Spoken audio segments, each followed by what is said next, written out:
Ыйдаганда деп артыкка ырдаганда дейт.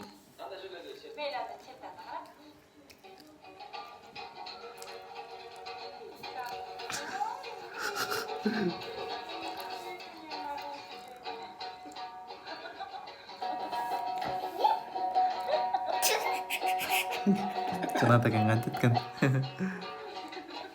Мындай отурабыз ошого.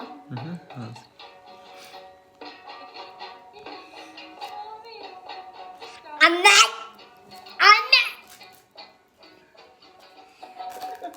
Оста. Ой, чоңгомузчу. Tok tok tok çantasından ödedi.